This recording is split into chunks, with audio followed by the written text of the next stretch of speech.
ଗୋଟେ ଗପ ଶୁଣିଛି। କି ଗପ? ବଗ ଆଉ ବିଲୁଆ। ବଗ ଦେଖିଛ? ବଗ କେମିତି ତାର ତଣ୍ଟ କି ଏତେ ଲମ୍ବା ନା ନାହିଁ, ଗୋଜି ଏଇ ଲମ୍ବା। ଆଉ ବିଲୁଆ ବିଲୁଆ ଏଇଟା କିଏ? ବିଲୁଆ ଏଇଟା କିଏ? ବିଲୁଆ ଏଇଟା ଏଇଟା ବିଲୁଆ, ଏଇଟା ବଗ, ଏଇଟା ଆଉ ଏଇଟା କିଏ? ଠେକୁଆ। ଆଉ ଏଇଟା ଆଉ ଏଇଟା ମାଙ୍କଡ। ହଁ ମତେ କଥା ଶୁଣି। ହଁ ଏଇଟା ମାଙ୍କଡ। ହେଲେ ଦେଖ ଗୋଟେ ଜଙ୍ଗଲରେ କେତେ ଜୀବଜନ୍ତୁ ଅଛନ୍ତି କି ନାଇଁ? ଜଙ୍ଗଲରେ କିଏ କିଏ ରହୁଛି? ହଁ ଆଉ ରୁହ ତମେ କୁହ ଦେଇ କେଉଁ କେଉଁ ରହୁଛି? ଆଉ ହଁ ଆଉ ତମେ କୁହ ଦେଇ ଜଙ୍ଗଲରେ କିଏ କିଏ ରହୁଛି? ମୂଷା, ବିଲୁଆ, ମାଙ୍କଡ, ଗଧ, ସିଂହ, ବାଘ ରହୁଛି। ହେଲେ ଆମେ କଣ ଷ୍ଟୋରି ଶୁଣିବା? କଣ ବିଲୁଆ। ହେଲେ ଗୋଟେ ଜଙ୍ଗଲରେ ଶୁଣ, ଗୋଟେ ଜଙ୍ଗଲରେ କିଏ କିଏ ସାଙ୍ଗ ଥିଲେ? ବଗ ଆଉ ବିଲୁଆ ଦିଟା ସାଙ୍ଗ ଥିଲେ। ବଗ ଆଉ ବିଲୁଆ କଣ ଥିଲେ? ସାଙ୍ଗ ଦିଟା ଥିଲେ। ହେଲେ ଗୋଟେ ଦିନ କାହାର ବର୍ଥଡେ ଥିଲା? ବିଲୁଆର ବର୍ଥଡେ ଥିଲା। ବର୍ଥଡେ ହେଲେ ସେ ବଗକୁ କହିଲା ମୋର ଆଜି ବର୍ଥଡେ, ତମେ ଆସିବ, ଆଜି କେକ୍ କାଟା ହବ ହେଲା। ମୋର ଜନ୍ମଦିନ ବୋଲି ସେ କହିଲା। ହେଲେ ସେ ନିମନ୍ତ୍ରଣରେ କିଏ? ବିଲୁଆ କାହାକୁ ନିମନ୍ତ୍ରଣ ଦେଇଥିଲା? ବଗକୁ। ହେଲେ ବଗ ନିମନ୍ତ୍ରଣ ପାଇଥିବାରୁ କଣ ତାଙ୍କ ବିଲୁଆ ଘରକୁ ଗଲା। କଣ ଧରି ଗଲା? ଫୁଲ ଧରି ଯାଇଛି। ଫୁଲ ଧରି ଗଲା କି ବିଲୁଆରୁ। ହେଲେ ସିଏ ଅଭିନନ୍ଦନ ଜଣାଇଲା। ଅଭିନନ୍ଦନ କାହା ଜଣାଇଲା? ବଗ କାହାକୁ ଜଣାଇଲା? ବିଲୁଆକୁ। ହଁ ତମ ଜନ୍ମଦିନ ମୁବାରକ ବୋଲି କହିଲା। ହେଲେ ସେଇଦିନ ତାଙ୍କର କଣ ହେଇଥିଲା? ଫିଷ୍ଟ କଣ ହେଇଥିଲା? ମଟନ ତରକାରୀ ହେଇଥିଲା। ଥାଳିରେ ମାଂସ ତରକାରୀ ହେଇ ପଡିଥିଲା। ହେଲେ ଥାଳିରେ ବିଲୁଆ କଣ କଲା? ବିଲୁଆ ଚାଟି ଚାଟି ଖାଇଥିଲା କି ନାଇଁ? ବଗ ଖାଇପାରିବ ଚାଟି ଚାଟିକି?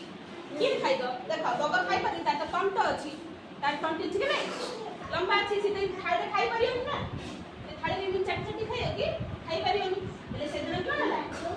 ମାଛ ଖାଇପାରିବନି, ତଣ୍ଟିରେ ଧରିବ, ସେ ଚାଟି ଚାଟି ଖାଇପାରିବ? ଦେଖ ଦିଟା ଥାଳି ଅଛି କି ନାଇଁ? ହେଲେ ବିଲୁଆ କଣ କଲା? ବିଲୁଆ ଖାଇଦେଲା। ଆରି ବଗ ଖାଇପାରିଲା। ହେଲେ ବିଲୁଆ କଣ ଦିଟା ଥାଳି ରଖିଥିଲା କି ନାଇଁ? କି ଥାଳି? ମଟନ ତରକାରୀ, ମଟନ ବା ମାଂସ। ହେଲେ ବିଲୁଆ ଖାଇଦେଲା, ବଗ ଖାଇପାରିଲାନି। ସିଏ ଅପମାନିତ ହେଲା, ତାଙ୍କୁ ଖରାପ ଲାଗିଲା। ମତେ ଡାକିକି ଇନସଲ୍ଟ କଲେ, କହିଲା କି ମତେ ଅପମାନ କଲେ। ଗୋଟେ ଦିନ ତାପରେ ତାର ବଦଲା ଦେବାକୁ, ମାନେ ତାର ପ୍ରତିଶୋଧ ଦେବାକୁ କିଏ ଡାକିଲା? ବଗ ଗୋଟେ ଦିନ ବିଲୁଆକୁ କହିଲା ମୋର ଆଜି ଜନ୍ମଦିନ ଅଛି, ତମେ ଆସିବ। ଆଉ କହିଲା ବିଲୁଆକୁ। ଆଉ ଥରେ ବଗ କହିଲା। ହେଲେ ସେଦିନ ବିଲୁଆ ହେଲେ ଗଲା ବଗ ପାଖକୁ, କଣ ଧରି? ଫୁଲ ଧରି ଦେଖ ଗଲା। ହେଲେ ସେଦିନ ବଗ କଣ କରିଥିଲା? ଦେଖ ବଗ ଦୁଇଟି ସରୁ ମୁହାଁ ମାଟିଆରେ ମାଂସ ତରକାରୀ ବାଢିଲା। କାହିଁକି ବାଢିଥିଲା? ଇଏ ଥାଳିରେ ବାଢିଥିଲା। ବଗ ଖାଲି ବାଢିଥିଲା ମାଠିଆରେ, ଲମ୍ବା ହେଇକି ସରୁ ହେଇକି ସେ ଖାଲି ତଣ୍ଟୁଡା ଝିଅ, ସେ ତାରି ବାଢିଥିଲା। ହେଲେ କିଏ ଖାଇପାରିବ? ବଗ ଖାଇପାରିଲା କି ନାଇଁ? ଦେଖ ମାଟି ହାଣ୍ଡିରେ ବଗ ଖାଇପାରିଲା। ବିଲୁଆ ଖାଇପାରିଲା କି ନା? କିଏ କିଏ? ଦେଖ ବିଲୁଆର ପାଟି ଯିବ କି ସେ କଣାରେ? ଏଠି କଣାରେ ବିଲୁଆର ପାଟି ଯିବ? ଯାଇପାରିବ ହେଲା। ହେଲେ ସେଦିନ କଣ କହୁଛି? ଦେଖ ତାହା ହଉଛି ଚେସାକୁ ଫ୍ରେଶା, ସେ ଯେମିତି କରିବ ସେମିତି ତା ସହ କରାହଉଛି। କିଏ କିଏ ଥିଲା? ଦିଟା ସାଙ୍ଗ କିଏ କିଏ ଥିଲେ? ଦି ସାଙ୍ଗ କିଏ କିଏ ଥିଲେ? ନା ଦି ସାଙ୍ଗ କିଏ ଥିଲେ? ନା କଣ? ବଗ ଆଉ ବିଲୁଆ। ହେଲେ ଫାଷ୍ଟ କାହାର ଜନ୍ମଦିନ ଥିଲା?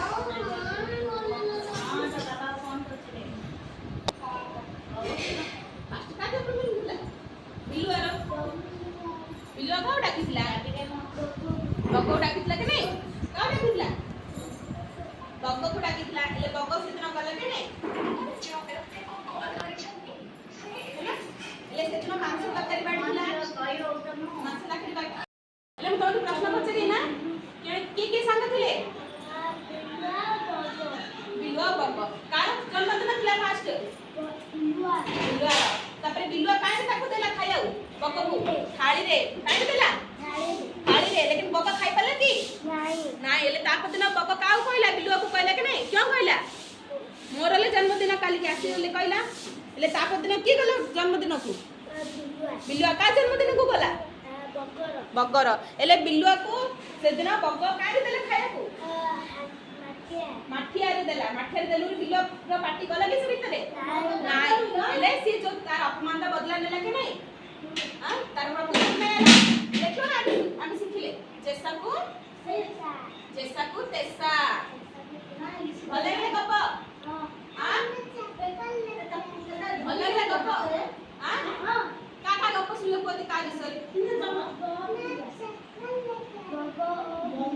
बका बिले से सुन के गप हां एले जिनि जे जिनि करे से ताको हमें कहबा माने जे जेमि के हम सब करछ हम तास स्मित ले कहबा